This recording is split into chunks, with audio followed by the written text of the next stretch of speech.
এবং দুনিয়াতে আমি কি করব, ফালানুহইয়ান্নাহুম হায়াতান তাইয়্যিবা, আমি পবিত্র জীবন দান করব। তো পবিত্র জীবন পেতে গেলে আপনাকে আগে ঈমান আনতে হবে। কবরে পাস করতে গেলে ঈমানের প্রয়োজন। সূরা ইব্রাহিম 14 নম্বর সূরা আয়াত নাম্বার 27 আল্লাহ তাআলা বলেন, ইউসাব্বিতুল্লাহুল্লাযীনা আমানু বিল কওলিস সাবিত। কবরে সব মানুষ, এই ছেলেটাকে বারণ করেন, এই ছেলেগুলোকে বারণ করেন। কবরে সব মানুষ প্রশ্নের জবাব দিতে পারবে? এই দিকে দেখেন, আমার দিকে। কবরে সব মানুষ প্রশ্নের জবাব দিতে পারবে? পারবে না। পারবে কারা? যারা ঈমানদার, তাদেরকে আল্লাহ তাআলা তৌফিক দিয়ে দেবেন। সূরা ইব্রাহিম 14 নম্বর সূরা আয়াত নম্বর 27। ঈমানের কতটা প্রয়োজন! কিয়ামতের দিন পুলসিরাতে পার হতে গেলে এই ঈমানের প্রয়োজন। আল্লাহ তাআলা বলেন, সুম্মা নুনাজ্জিল্লাযীনা ইত্তাকাও ওয়া নাযারুদ যালিমিনা ফিহা জিসিয়্যা। আমি ছেড়ে দেব জাহান্নামে পুলসিরাতে। পুলসিরাত পার হওয়ার সময় আমি ছেড়ে দেব যারা জালেম তাদেরকে, তারা পুলসিরাত পার হতে পারবে না।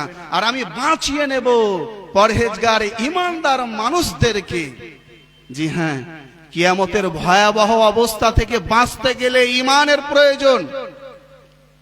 কিয়ামতের ভয়াবহ অবস্থা থেকে বাঁচতে গেলে ঈমানের প্রয়োজন। সহিহ বুখারীর 660 নম্বর হাদিস, আল্লাহ তাআলা আরশের নিচে ছায়া দেবেন ওই সব ব্যক্তিদেরকে যারা ঈমানদার। এই ঈমান জান্নাতের যাওয়ার টিকিট। সহিহ বুখারীর 3062 নম্বর হাদিস, লা ইয়াদখুলুল জান্নাহ ইল্লা নাফসুম মুমিনা। মুমিন ব্যক্তি ছাড়া জান্নাতে কেউ যেতে পারবে না। ঈমানের কতটা গুরুত্ব দেখেছেন তো? ঈমানের অপরিসীম গুরুত্ব রয়েছে। কিয়ামতের দিন আফসোস করবে যারা অমুসলিম। সূরা হিজর 15 নম্বর সূরা আয়াত নাম্বার 2 আল্লাহ তাআলা বলছেন, রুবামা ইয়াওয়াদ্দুল্লাযীনা কাফারু লাউ কানু মুসলিমিন। হায় হায় আফসোস, যদি আমরা দুনিয়ার বুকে মুমিন হতাম, ঈমান আনয়ন করতাম, মুসলমান হতাম, তাহলে আজকে জাহান্নামে আমাদেরকে পড়তে হতো না। তাহলে বোঝা গেল ঈমান এত গুরুত্বপূর্ণ জিনিস। এই ঈমানের কারণেই মানুষ পাপ থেকে বেঁচে থাকতে পারবে। মানুষের বেরেক হচ্ছে, মানুষের শরীরের বেরেক হচ্ছে ঈমান। এই জন্য নবী করিম সাল্লাল্লাহু আলাইহি ওয়াসাল্লাম সহিহ মুসলিম শরীফের 43 নম্বর হাদিসে বলেছেন, কুল আমানতু বিল্লাহি সুম্মাস্তাকিম। ঈমান আনয়ন করো আর ঈমানের উপরে অটল থাকো। সুনানে তিরমিজির 2416 নম্বর হাদিস, 2410 নম্বর হাদিসে রাসূলুল্লাহ বলছেন, কুর রব্বি আল্লাহ সুম্মাস্তাকিম। তুমি বলো আমার প্রভু একমাত্র মহান আল্লাহ তাআলা, এবং তার উপরেই অটল থাকো। সূরা মুহাম্মদ 47 নম্বর সূরা আয়াত নম্বর 19 আল্লাহ তাআলা বলেন, ফা'লাম আন্নাহু লা ইলাহা ইল্লাল্লাহ। জেনে নাও, জ্ঞান অর্জন করো। কি সম্পর্কে? ঈমান সম্পর্কে, যে আল্লাহ ছাড়া কোনো সত্য মাবুদ নেই। কি বললেন? আগে জেনে নাও। কি সম্পর্কে? ঈমান সম্পর্কে। বলুন তো ঈমানের কতটা গুরুত্ব। এই জন্য নবী করিম সাল্লাল্লাহু আলাইহি সাল্লাম 13 বছর এই ঈমানের দাওয়াত দিয়েছেন। একটি বিষয়ে যদি 1 থেকে 2 বার বলা হয়, মানুষ বলবে মৌলভী সাহেবের হয়তো আর মুখস্থ নাই, ঘুরিয়ে ফিরিয়ে একই। কিন্তু মুহাম্মদ সাল্লাল্লাহু আলাইহি সাল্লাম একই বিষয়ে 13 বছর দাওয়াত তাবলীগের কাজ করেছেন। তাহলে ভাবুন কত গুরুত্বপূর্ণ এই ঈমান। আজকে যুব সমাজের মধ্যে থেকে ঈমান দূরে সরে গিয়েছে। যুব সমাজ ঈমান থেকে দূরে সরে গিয়েছে, যার কারণে তারা ধ্বংসের পথকে বেছে নিয়েছে। নাম্বার 2, এই ঈমানের গুরুত্ব নিয়ে আপনি যদি দেখতে চান, দেখবেন সূরা আরাফ 7 নম্বর সূরা আয়াত নম্বর 124। সাহাবায়ে কেরাম, ফেরাউন একদিনে 70,000 মুমিন ব্যক্তিকে, মুসলমান ব্যক্তিকে 2 হাত পা কেটে সুলিতে ঝুলিয়ে হত্যা করেছে, কিন্তু ঈমান তার হারায়নি। আমরা যদি দেখি আসহাবে উখদুদের ঘটনা, সূরা বুরুজ 85 নম্বর সূরা আয়াত নম্বর 4-5, একদিনে শত শত মুসলমান মানুষ, হাজার হাজার মুসলমান মানুষ নিজের প্রাণ হারিয়ে দিয়েছেন, কিন্তু ঈমান হারাননি। আমরা যদি দেখি সাহাবীদের জীবন, জীবনী, তাহলে দেখতে পাবো খাব্বাব বিন আরত রাদিয়াল্লাহু তাআলা আনহু নিজের ঈমানকে টিকাতে গিয়ে জানকে কুরবানি করে দিয়েছেন, জ্বলন্ত আগুনে নিজের জানকে বিসর্জন দিয়ে দিয়েছেন।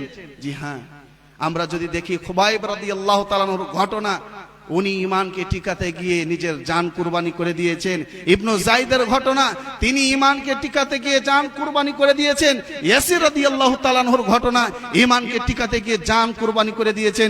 সুমাইয়া রাদিয়াল্লাহু তাআলা আনহার ঘটনা যদি দেখি, দেখবো আমরা যে ঈমানকে টিকাতে গিয়ে তিনি নিজের জানকে কুরবানি দিয়ে দিয়েছেন। হ্যাঁ, ওই জন্য প্রত্যেক মানুষের, প্রত্যেক গার্জেনের কাজ হচ্ছে নিজের ছেলে মেয়েকে, যুবক যুবতীর অন্তরে ঈমানকে জাগিয়ে তোলা।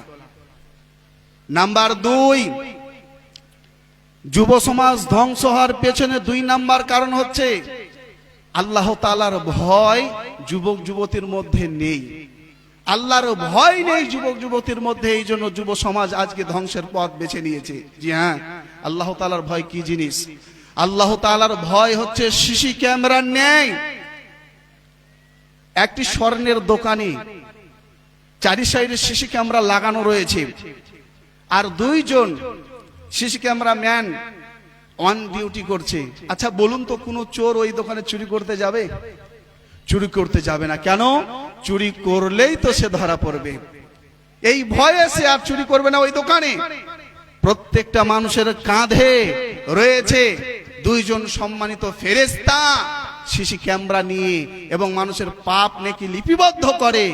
দলিল কই? সূরা জিলজালা সূরা নাম্বার 99 আয়াত নাম্বার 7-8 আল্লাহ তাআলা বলেন, فمن يعمل مثقال ذرة خيرا يره ومن يعمل مثقال ذرة شرا يره। কিয়ামতের দিন আল্লাহ তাআলা দেখাবেন যে যতটুকু পাপ করবে, নেকি করবে, যাররা বরাবর যদি পাপ হয়ে থাকে, নেকি হয়ে থাকে, আল্লাহ তাআলা দেখাবেন কিয়ামতের দিন। জি হ্যাঁ, কি দিয়ে দেখাবেন? ওই যে ফেরেশতা রয়েছেন, 2 কাঁধে 2টি ফেরেশতা। সূরা ইনফিতার সূরা নাম্বার 82 আয়াত নাম্বার 11-12 আল্লাহ তাআলা বলেন, কিরামান কাতিবিন ইয়ালামুনা মা তাফআলুন। সম্মানিত ফেরেশতা মণ্ডলী বসে রয়েছে 2 কাঁধে, তাদেরকে বলা হয় সম্মান দিয়ে সম্মানিত ফেরেশতা, কিরামান কাতিবিন। সূরা কফ সূরা নাম্বার 50 আয়াত নাম্বার 16 থেকে 18 আল্লাহ তাআলা বলেন, ইদ ইয়াতালাক্কাল মুতালাক্কিয়ানি আনিল ইয়ামিনি ওয়া আনিশ শিমালি কাঈদ। 2 কাঁধে 2টি ফেরেশতা রয়েছে উত পেতে, মা ইয়ালফিদু মিন কাউলিন ইল্লা লাদাইহি রাকীবুন আতীদ। মানুষ পাপ করলেও সঙ্গে সঙ্গে লেখা হয়, নেকি করলেও সঙ্গে সঙ্গে লেখা হয়, আর এটি কিয়ামতের দিন দেখানো হবে ভিডিও ফুটেজের মাধ্যমে। সূরা জিলজালা সূরা নাম্বার 99 আয়াত নাম্বার 7-8। প্রিয় শ্রোতা মণ্ডলী, প্রত্যেক যুবক যুবতী যদি মনে করে আমি সিসি ক্যামেরার আওতায় রয়েছি, সেই যুবক যুবতী পাপ করতে পারে? পাপ করতে পারে না।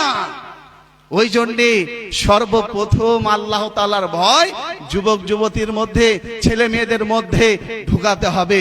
মুসনাদে আহমদ শরীফের 25,550 নম্বর হাদিসে বলা রয়েছে, ওয়া আখিফুহুম ফিল্লাহ।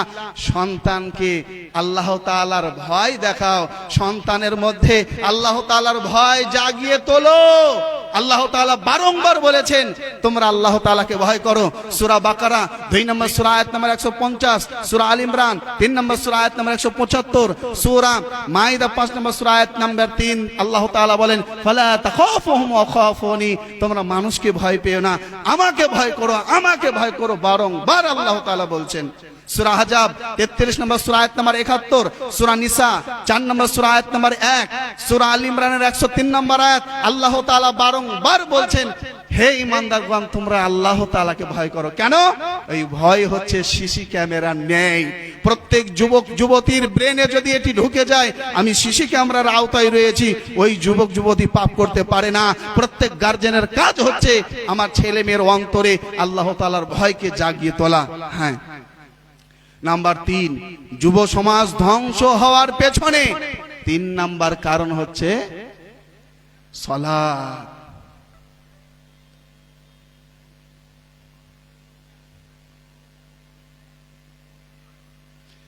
তো যুব সমাজ ধ্বংস হওয়ার পেছনে 3 নাম্বার কারণ হচ্ছে সালাত। মহান আল্লাহ তাআলা বলেন সূরা আনকাবুত সূরা নম্বর 29 আয়াত নম্বর 45, ইন্নাস সালাতা তানহা আনিল ফাহশাই ওয়াল মুনকার, নিশ্চয়ই সালাত মানুষকে পাপ কাজ থেকে, হারাম কাজ থেকে, অশ্লীলতা থেকে, বেহায়াপনা থেকে দূরে রাখে। এই জন্য নবী করিম সাল্লাল্লাহু আলাইহি ওয়াসাল্লাম বলেছেন, মুরু আওলাদাকুম বিসসালাহ ওয়া হুম আবনাউ সাবঈ সিনিন, সুনানে আবু দাউদ 495 নম্বর হাদিস। তোমরা 7 বছর বয়স থেকে সন্তানদেরকে সালাতের প্রশিক্ষণ দাও, সালাতের আদেশ করো। কেন? যার মধ্যে নামাজের বিদ্যা থাকবে ওই ব্যক্তি পাপের ধারের কাছে যাবে না, সে ধ্বংসের কাছে যাবে না।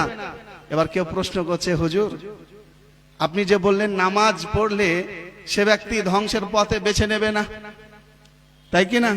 তো অনেক নামাজি আছে মা বাপকে দেখে না, অনেক নামাজি আছে মুখের ভাষা খারাপ, সুদ খায়, লোকের মাল মেরে করে, বিভিন্ন প্রকারের খারাপ মানুষ আছে কি নাই, নামাজ পড়ে তবু। তাহলে তো আপনার কথার সাথে ম্যাচ করছে না, মিল হচ্ছে না। তাহলে শুনুন, নামাজ পড়লে পাপ হবে না এমনটি নয়। সুনানে তিরমিজির 75 নম্বর পৃষ্ঠা, কুল্লু বানি আদম খাত্তাউন ওয়া খায়রুল খাত্তাইনা তাওয়াবুন, প্রত্যেকটি মানুষ পাপের মধ্যে, ভুলের মধ্যে নিমজ্জিত। সর্বোত্তম ব্যক্তি ওই যে ব্যক্তি ভুল হওয়ার পরে কি করে? তওবা করে, ইস্তেগফার করে। সূরা আল ইমরান 3 নম্বর সূরা আয়াত নম্বর 103 133 আল্লাহ তাআলা বলেন, মুমিন ব্যক্তি পাপের উপরে টিকে থাকতে পারে না, ওয়ালাম ইয়াসিরু আলা মা ফাআলু ওয়া হুম ইয়ালামুন। যে মুমিন ব্যক্তি জেনে নিল পাপ, তারপরে এই পাপের উপরে টিকে থাকতে পারে না, সঙ্গে সঙ্গে সেই পাপ থেকে দূরে সরে আসবে। জি হ্যাঁ, এটা হলো মুমিন ব্যক্তির পরিচয়। কিন্তু আপনি নামাজ পড়ছেন আর পাপ, অঢেল পাপের সাথে জড়িত রয়েছেন, তাহলে জানতে হবে আপনার নামাজের মধ্যে লিক রয়েছে। লিক, নামাজের মধ্যে লিক আছে কিভাবে বুঝতে পারবো? চলুন আমরা একটু চেক করে নিই আমাদের নামাজকে, আমাদের নামাজের মধ্যে লিখা আছে কিনা একটু জেনে নি। মহান আল্লাহ তাআলা বলেন সূরা মুমিনুন সূরা নাম্বার 23 আয়াত নাম্বার 2, আল্লাযীনা হুম ফি সালাতিহিম খাশিউন, যারা মুমিন ব্যক্তি নামাজ পড়বে, মনোযোগ সহকারে নামাজ পড়বে, একাগ্রতার সাথে নামাজ আদায় করবে। আল্লাহ তাআলা বলেন সূরা মাইদা 5 নম্বর সূরা আয়াত নাম্বার 83, ওয়াইদা সামিউ মা উনজিলা ইলার রাসূল তারা আয়ুনহুম তাফিদু মিনাদ দামি মিম্মা আরাফু মিনাল হক। হে নবী, আপনি দেখবেন ওই সব মুমিন ব্যক্তিদের চোখের দিকে তাকান, ওয়াজরে তাদের চোখ দিয়ে পানি বয়ে যাচ্ছে। কেন? তারা কোরআন মাজিদ শোনার কারণে। আচ্ছা বলুন তো, আমরা কোরআন মাজিদ তো অনেক শুনেছি, ইমাম সাহেবের পেছনে আমরা অনেকে নিজে পড়ি, কোন দিন আপনার চোখ দিয়ে পানি বেরিয়ে হয়েছে কোরআন মাজিদ পড়ে? বের হয়নি। আল্লাহ তাআলা বলেন সূরা রা'দ সূরা নাম্বার 13 আয়াত নাম্বার 28, আলা বিযিকরিল্লাহি তাতমাইন্নুল কুলুব, নিশ্চয়ই আল্লাহ তাআলার জিক্রে অর্থাৎ নামাজে রয়েছে আন্তরিক প্রশান্তি। নামাজ পড়ে আন্তরিক প্রশান্তি পান তো, না আরো টেনশন বেড়ে যায়?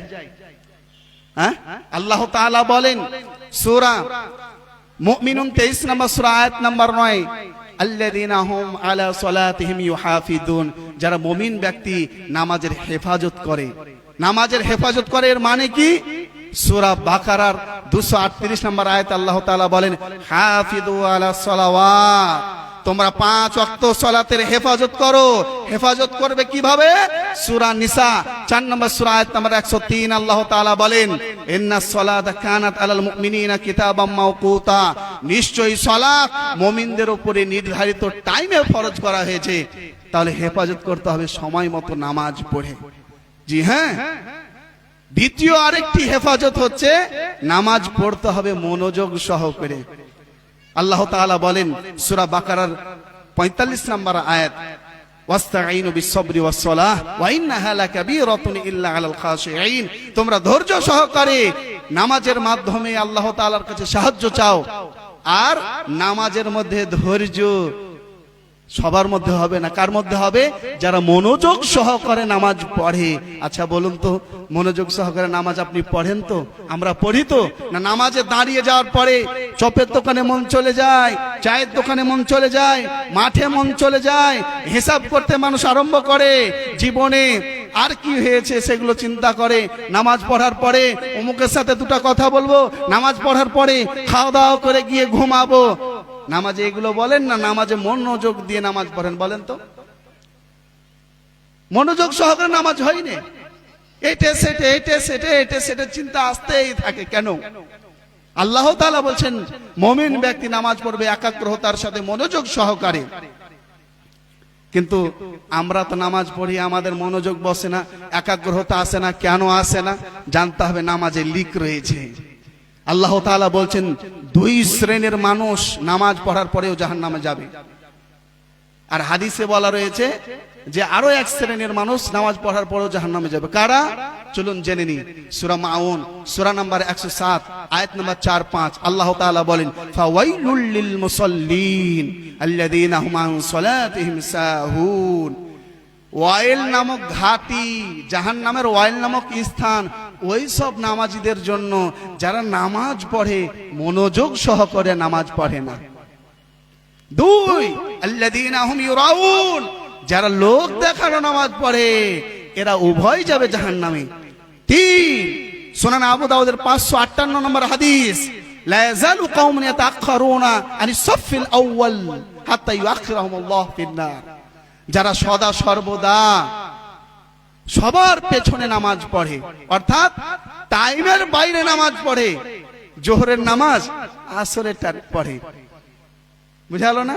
নিজের ইচ্ছা মতো খেয়াল খুশি মতো নামাজ পড়ে, তো এরা নামাজ পড়ার পরেও জাহান্নামে যাবে। তাহলে ভাবেন যারা বেনামাজি ওরা জান্নাতুল ফেরদাউসে যাবে, নামাজ পড়ার পরেও জাহান্নামে যাবে। হ্যাঁ, এই তিন শ্রেণীর মানুষ। আর যারা বেনামাজি ওরা নামাজ না পড়ে জান্নাতে যাবে, এটা কিভাবে হতে পারে? যেমন একজন ব্যক্তি বলছে যে আমি নামাজ পড়ি না কিন্তু আমার ঈমান ঠিক আছে। একজন ব্যক্তি পায়খানা করার পর সে পানি খরচ করেনি, বুঝতে পারলেন তো? সে পানি টোটালি খরচ করেনি। বলছে আরে ভাই তুমি তো পানিও ঢালোনি, তোমার হাত ভিজা হয়ে নাই, মানে ইস্তেঞ্জাও করনি, পানি খরচ করনি। বলছে ভাই রে, আমি পায়খানা করার পর আমি যদি পানি খরচ না করি, পানি যদি না ঢালি, তবুও আমার ঈমান ঠিক আছে। বলছে এটা কোনোদিন হয়? ভাই তুমি যে বেনামাজি নামাজ পড়ো না তাও তবু তোমার কিভাবে ঈমান ঠিক থাকে? বলছে ওইটা যেরকম অসম্ভব এটাও অসম্ভব, ভাই আমি পায়খানা করিনি। বুঝা গেল না? যুব সমাজ তো নামাজ চেক চলছিল, নামাজ হচ্ছে কিনা, তো চেক চলছে একের পর এক। এবার চলে আসেন সালাত মানে হচ্ছে দোয়া। ওই চেক চলছে এখনো, নামাজের চেক চলছে, নামাজ হচ্ছে কিনা। সালাত মানে হচ্ছে দোয়া। সূরা তাওবা 9 নম্বর সূরা আয়াত নম্বর 103 আল্লাহ তাআলা বলছেন সাল্লি আলাইহিম, তুমি তার জন্য দোয়া করে দাও, তাদের জন্য। তো এখানে দোয়া মানে হচ্ছে, এখানে সাল্লি মানে দোয়া, দাআলাহুম তাদের জন্য দোয়া করে দিন। সূরা তাওবা 9 নম্বর সূরা আয়াত নম্বর 103। সহিহ বুখারীর 405 নম্বর হাদিস, রাসূলুল্লাহ সাল্লাল্লাহু আলাইহি ওয়াসাল্লাম তিনি বলেন যখন বান্দা নামাজে দাঁড়ায় ফাইন নাম ইউনাজি রব্বাহ, সে তার রবের সাথে মুনাজাত করে, দোয়া করে। সূরা বাকারা 2 নম্বর সূরা আয়াত নম্বর 45, 2 নম্বর সূরা আয়াত নম্বর 137 আল্লাহ তাআলা বলেন ওয়াস্তাঈনু বিস-সাবরি ওয়াস-সালাহ, ধৈর্য সহকারে নামাজের মাধ্যমে আল্লাহ তাআলার কাছে দোয়া করো, প্রার্থনা করো। বুঝা গেল না? তো নামাজে যে আমরা দোয়া করি, আচ্ছা বলুন তো, যদি জিজ্ঞাসা করা হয় চাচা কি দোয়া করা এলেন, কি দোয়া করে এলেন, মাগরিবের যে নামাজ পড়লেন, এশার যে নামাজ পড়লেন, তো জবাব আসবে বাবারে জানি নে, নামাজ পড়তে হয়, নামাজ পড়ে চলে এসেছি।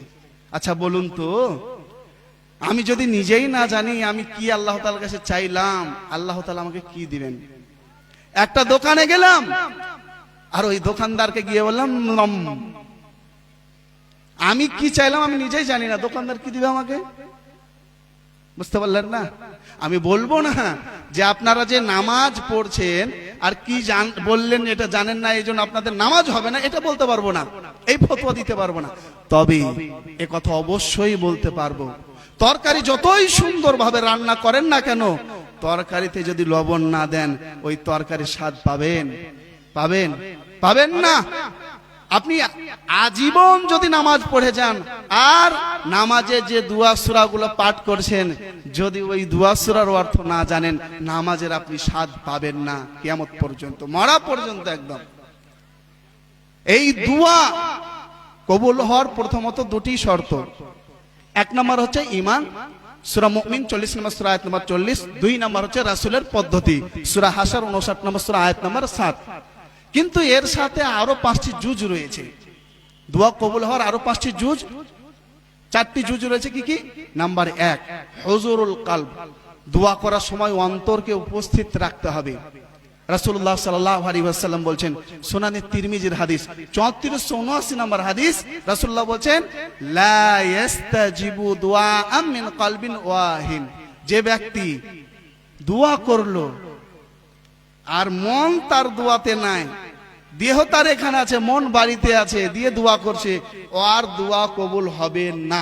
সহিহ হাদিস 3479 নম্বর হাদিস, সুনানে তিরমিজির। নাম্বার 2, আদমুল ইস্তেজাল, সহিহ বুখারীর 6340 নম্বর হাদিস, তাড়াহুড়ো করে দোয়া করলে দোয়া কবুল হবে না। নাম্বার 3, আল মাকালা তাইয়্যিব, হালাল খাবার খেতে হবে, বৈধ রুজি খেতে হবে। একজন মুসাফির ব্যক্তি আল্লাহ তাআলার কাছে দোয়া করছে, ইয়া রব্বি ইয়া রব্বি, আল্লাহ আমার এই সমস্যা, রব আমার এই সমস্যা, আমি এই বিপদে পড়েছি, বিপদ থেকে উদ্ধার করো। তো তার দোয়া কবুল হলো না। কেন হলো না?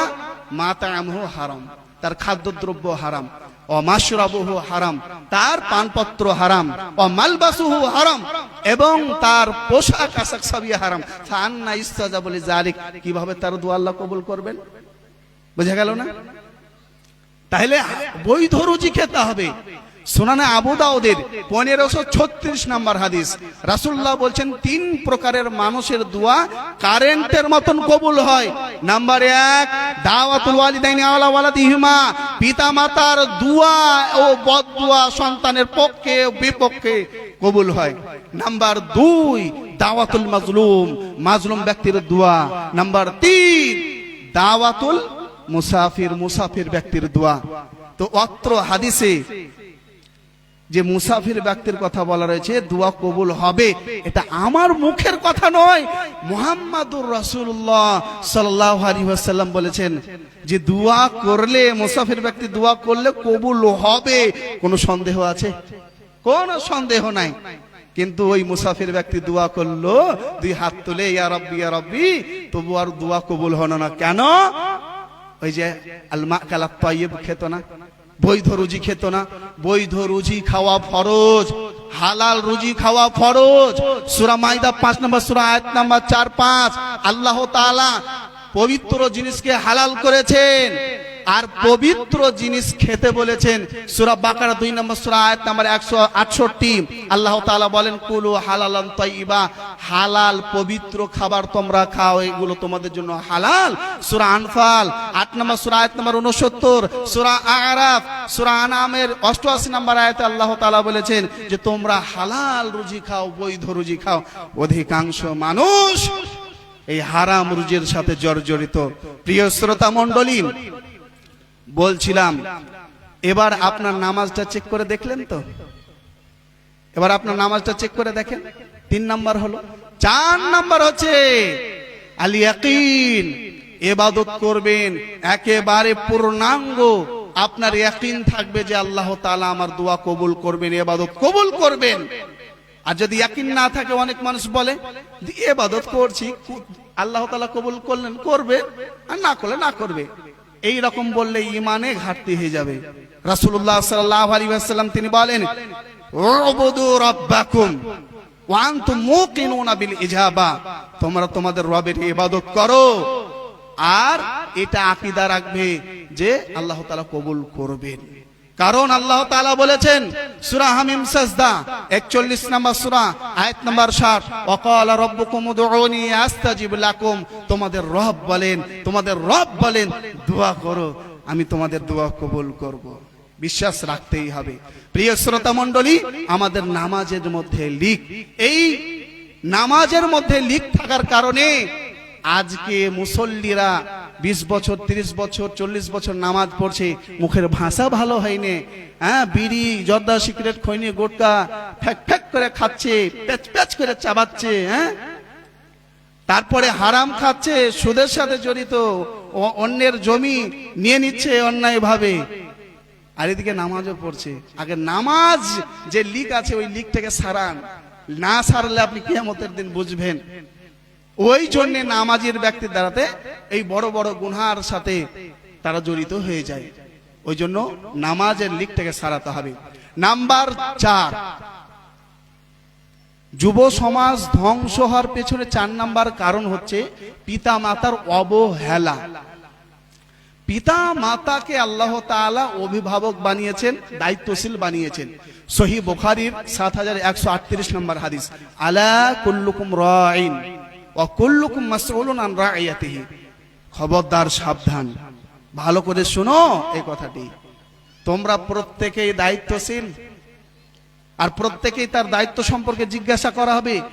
মা বাপ গার্জেন হিসাবে দায়িত্বশীল, তার দায়িত্ব সম্পর্কে জিজ্ঞাসা করা হবে। যদি জবাব না দিতে পারে, দায়িত্ব যদি পালন না করে সঠিকভাবে, ওর জন্য জান্নাত হারাম। সহিহ বুখারী 7151 নম্বর হাদিস, ইল্লা হারাম আল্লাহু আলাইহিল জান্নাহ, তার জন্য জান্নাত হারাম। জান্নাত হারাম মানে যদি মনে করে দায়িত্ব পালন করাটা না করলে কোনো গুনাহ হবে না, এই রকম আকীদা রাখলে তার জন্য চিরকালের জন্য হারাম। আর যদি মনে করে যে আমি দায়িত্ব পালন করছি না, এটা একটা পাপের কাজ, তাহলে সে জাহান্নামে যাবে, কিন্তু কোনো একদিন আল্লাহ তাআলা তাকে জাহান্নাম থেকে বের করবেন। তো প্রত্যেক গার্জেন আজকে সন্তানদেরকে লালন পালন করার দিক দিয়ে অবহেলা করে। রাসূলুল্লাহ বলেছেন সুনান আবু দাউদের 4833 নম্বর হাদিস, আর রাজুলু আলা দীনি খালিলিহি ফালিয়ানদুর আহাদুকুম ইলা মান ইউখালিল। প্রত্যেক গার্জেন হচ্ছে দায়িত্বশীল, তাদের লক্ষ্য রাখা দরকার আমার ছেলে কার সাথে বন্ধুত্ব তৈরি করছে, আমার মেয়ে কার সাথে বন্ধুত্ব তৈরি করছে। কারণ দেখবেন এই যুবক যুবতী ধ্বংস হওয়ার পেছনে 3টি কারণ রয়েছে। 1 নাম্বার হচ্ছে ভাবি গালা, যত আছে ভাবি, এরা হলো নষ্টের গোড়া, ছেলেদের জন্যও এবং মেয়েদের জন্যও। নাম্বার 2, বন্ধু বান্ধবী, এরা পাপের কাজে সহযোগিতা করে। জি হ্যাঁ।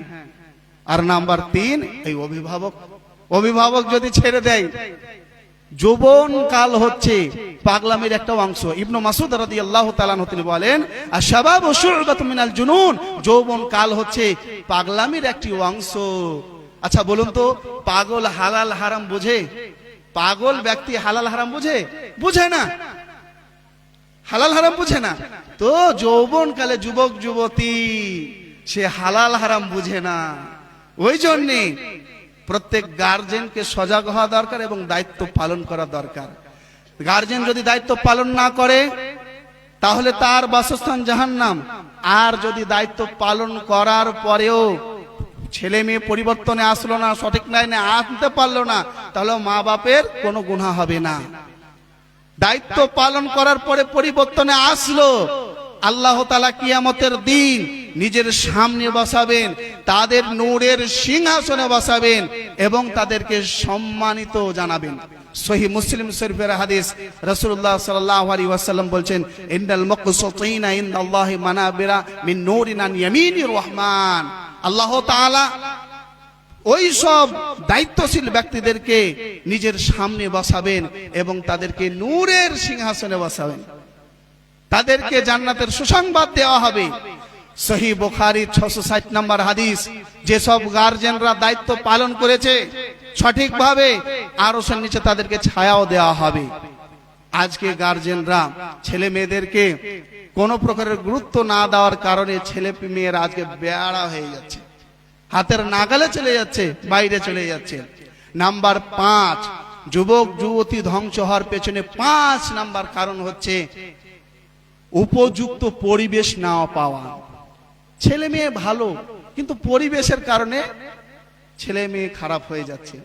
বংশ ভালো, পরিবার ভালো, মা বাপ ভালো, ছেলে মেয়েও ভালো, কিন্তু এমন পরিবেশে বসবাস করছে, পরিবেশ খারাপ, এমন ছেলে মেয়ের সাথে উঠা বসা করছে যে ওই ছেলে মেয়েদের পরিবেশ খারাপ, যার কারণে ভালো জিনিসও খারাপ হয়ে যাচ্ছে। বুঝা গেল না? একটি আলুর বস্তাতে যদি 5-6টি পচা আলু থাকে, পুরো বস্তার আলুকে পচিয়ে ফেলবে। জি হ্যাঁ, সঙ্গ দোষে লোহা ভাসে। ওই জন্য মহান আল্লাহ তাআলা বলেন সূরা আ'রাফ 7 নম্বর সূরা আয়াত নম্বর 58, আল বালাদুত তাইয়্যিবু ইয়াখরুজু নাবাতুহু বিইذনি রাব্বি, ভালো পরিবেশ, ভালো জমিন যেমন ভালো ফসল উৎপন্ন করে, ভালো পরিবেশ সুসন্তান তৈরি করে, ভালো পরিবেশ সুসন্তান তৈরি করে। ওয়াল্লাযী খাবাসা লা ইয়াখরুজু ইল্লা নাকিদা, আর খারাপ জমিন ভালো ফসল উৎপন্ন করতে পারে না, শুধু আগাছা তৈরি করে। তো ওই রকম ভাবে খারাপ পরিবেশ শুধু খারাপ সন্তানই কুসন্তানই তৈরি করে। ওই জন্য পরিবেশের বিরাট এক প্রভাব রয়েছে। ওই জন্য আল্লাহ তাআলা বলেছেন সূরা মারিয়াম 19 নম্বর সূরা, তাওবা 9 নম্বর সূরা আয়াত নম্বর 119, ইয়া আইয়ুহাল্লাযিনা আমানুত্তাকুল্লাহ ওয়া কুনু মাআস সাদিকিন, হে ঈমানদার মুমিনগণ তোমরা আগে নিজে পরহেজগার হও। নিজে বিড়ি খায় আর নিজে ছেলেকে বারণ করছে বাবা বিড়ি খেতে হয় না। ছেলে কি বলবে? আব্বা তুমি আমাকে খেপা পেয়েছো, তুমি নিজে খাচ্ছ বিড়ি আর আমাকে বারণ করছো। তো আল্লাহ তাআলা বলেন আগে নিজে পরহেজগার হও, ওয়া কুনু মাআস সাদিকিন, তারপরে ঈমানদার পরহেজগার সত্যবাদীদেরকে বন্ধু রূপে গ্রহণ করো। বোঝা গেল না? নিজে গ্রহণ করতে হবে, নিজের ছেলে মেয়েদেরকেও সেই রকম ছেলে সেই রকম মেয়ে দেখে বন্ধুত্ব তাদের মধ্যে তৈরি করে দিতে হবে। সুনানে আবু দাউদের হাদিস, রাসূলুল্লাহ বলেন লা তুসাহিবিল্লা মুমিনান, এই পৃথিবীর মানুষ তোমরা শুনো, লা তুসাহিব তুমি কি করবে না, বন্ধুত্ব তৈরি করবে না, ইল্লা মুমিনান, মুমিন ব্যক্তি ছাড়া। মুমিন ব্যক্তিকে পরহেজগার দিনদার সত্যবাদীকে কি করতে হবে? বন্ধু রূপে গ্রহণ করতে হবে, নিজে করতে হবে এবং ছেলে মেয়েদেরকেও পাতিয়ে দিতে হবে। তারা কি করবে? বন্ধুত্ব তৈরি করলে কি করবেন? একে অপরকে ভালো কাজের আদেশ ও মন্দ কাজের নিষেধ করবে। সূরা তাওবা 9 নম্বর সূরা আয়াত নম্বর 71 এর কথা বলা রয়েছে। বন্ধুত্ব সৎ মানুষের সাথে, ঈমানদার মানুষের সাথে যদি করা হয় উপকারটা কি? অনেক উপকার রয়েছে। নাম্বার 1, সৎ বন্ধুকে, সৎ মানুষের সাথে যদি বন্ধুত্ব তৈরি করেন আল্লাহ তাআলা ওর সাথে জান্নাতে দিবেন আপনাকে। সহিহ বুখারী 6168 নম্বর হাদিস, আল মারউ মা'a মান আহাব, যে ব্যক্তি যার সাথে বন্ধুত্ব রাখবে কিয়ামতের দিন ওর সাথে তাকে রাখা হবে। সহিহ মুসলিমের 343 নম্বর হাদিস, 3 প্রকারের বান্দা আল্লাহ তাআলার নিকটে শাফাআত করবে, ফেরেশতাগণ, নবীগণ এবং ওই সব বন্ধুরা যারা ঈমানদার ছিল, সৎ ছিল, বলবে আল্লাহ আমরা একসাথে নামাজ পড়েছি, একসাথে উঠা বসা করেছি, আমি জান্নাতে যাচ্ছি আর আমার বন্ধু জাহান্নামে যাবে, দয়া করে তোমার দোহাই লাগে তাকেও জান্নাতে দাও, তাকে জান্নাতে দেওয়া হবে। বুঝা গেল না? সহিহ বুখারী 660 নম্বর হাদিস, যদি সৎ মানুষকে বন্ধু তৈরি করেন আর ওয়াসতের সাথে যদি বন্ধুত্ব রাখেন, উদ্দেশ্য লিল্লাহ ফিল্লাহ, তাহলে কি হবে? কিয়ামতের দিন আরশের নিচে ছায়া পাবেন। অনেক উপকার রয়েছে। কিয়ামতের দিন কেউ আপনার পাশে এসে দাঁড়াবে না, মা বাপ ভাই বোন কেউ না। দুনিয়াতে যত বন্ধু রয়েছে সবাই পালিয়ে যাবে, কিন্তু প্রকৃতপক্ষে দিনদার পরহেজগারী ঈমানদার বন্ধু পালাবে না। আল্লাহ তাআলা বলেন সূরা যুখরুফ 43 নম্বর সূরা আয়াত নম্বর 67-68, আল-আখিল্লাউ ইয়াউমাইদিন বা'দুহুম লিবা'দিন আদুউন ইল্লাল মুত্তাকিন, কিয়ামতের দিন সকল বন্ধুরা শত্রু হয়ে যাবে, কিন্তু যারা পরহেজগার ঈমানদার তারা শত্রু হবে না। জি হ্যাঁ, কত বড় ওই বন্ধুত্ব রাখলে ফজিলত। কিন্তু যারা গাঁজাখোরকে বন্ধু বানিয়ে রেখেছে তারা কোথায় যাবে? যারা গাঁজাখোরকে বন্ধু বানিয়ে রেখেছে ওরা, যারা জুয়াখোরকে বন্ধু বানিয়ে রেখেছে, যারা মাগিবাজিকে বন্ধু বানিয়ে রেখেছে ওরা কোথায় যাবে? জাহান্নামে যাবে। 6 নাম্বার কারণ বলে আজকের মতো বক্তব্য আমি শেষ করব। 6 নম্বর যুব সমাজ ধ্বংস হওয়ার 6 নাম্বার কারণ হচ্ছে এই মোবাইল। যুব সমাজ ধ্বংস হওয়ার 6 নম্বর কারণ হচ্ছে মোবাইল। আল্লাহ তাআলা বলেন সূরা ইসরা 17 নম্বর সূরা আয়াত নম্বর 31, ওয়ালা তাকরাবুজ জিনা, তোমরা জিনার ধারের কাছে যেও না, জিনার ধারের কাছে যেও না। জিনা কি? রাসূলুল্লাহ তিনি বলেন সহিহ মুসলিম শরীফের হাদিস, ফাল আইনানি জিনাহুমান নাজর, দুই চোখের জিনা হচ্ছে কুনজরে মেয়েদের দিকে তাকানো, ওয়াল উদুনানে জিনাহুমাল ইস্তিমা, দুই কানে জিনা হচ্ছে প্রেম প্রীতি করা। প্রেম প্রীতি করা নাকি সুন্নাত, নাউজুবিল্লাহ, এটা হচ্ছে হারাম কাজ।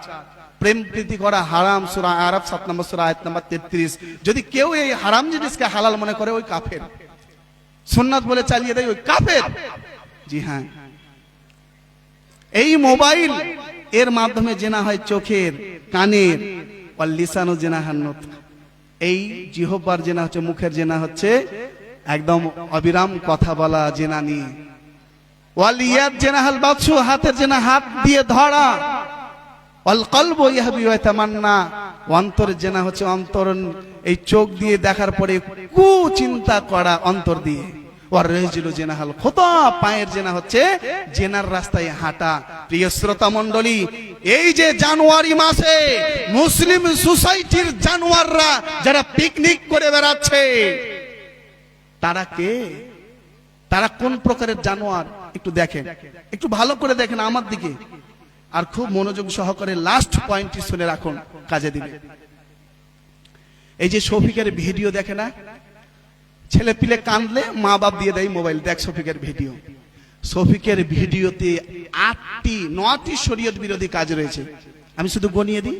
1 নাম্বার হচ্ছে ওয়াসলিল ও বেহায়াপনা, ওয়াসলিলতা ও বেহায়াপনা, যা আল্লাহ তাআলা কোরআন মাজিদে হারাম করেছেন। সূরা আরাফ 7 নম্বর সূরা আয়াত নম্বর 33, সূরা আনাম 6 নম্বর সূরা আয়াত নম্বর 151, তোমরা ওয়াসলিলতা ও বেহায়াপনার ধারের কাছেও যেও না। সূরা নূরের আল্লাহ তাআলা বলছেন, যারা অশ্লীলতা ও বেহায়াপনাকে বিস্তার করে তাদের জন্য ইহকাল এবং পরকালে শাস্তি। নাম্বার 2, শফিকের ভিডিওতে থাকে মিথ্যে কথা। এক ভিডিওতে একে ভাই বলছে, অপর ভিডিওতে বোনু বলছে, আবার অনেক ভিডিওতে বাপ বলছে, মিথ্যা কথা। ইয়ার কি ছলেও মিথ্যা কথা বলা হারাম, শুনে রাখুন। সুনানে আবু দাউদের হাদিস 4990 নম্বর হাদিসে বলা রয়েছে, ইয়ার কি ছলেও মিথ্যে কথা বললে ওয়াইল নামক ঘাটিতে, জাহান্নামের ওয়াইল নামক ঘাটিতে সে থাকবে। সূরা মুতাফফিফিন 23 নম্বর সূরা আয়াত নম্বর 10 এ বলা রয়েছে, যারা মিথ্যুক, মিথ্যাবাদী, ওদেরকে জাহান্নামের ওয়াইল নামক ঘাটিতে রাখা হবে। সহিহ বুখারীর 1386 নম্বর হাদিসে বলা রয়েছে, তার কসাকে ফেলে দেওয়া হবে ইয়ার কি ছলেও মিথ্যে কথা বললে।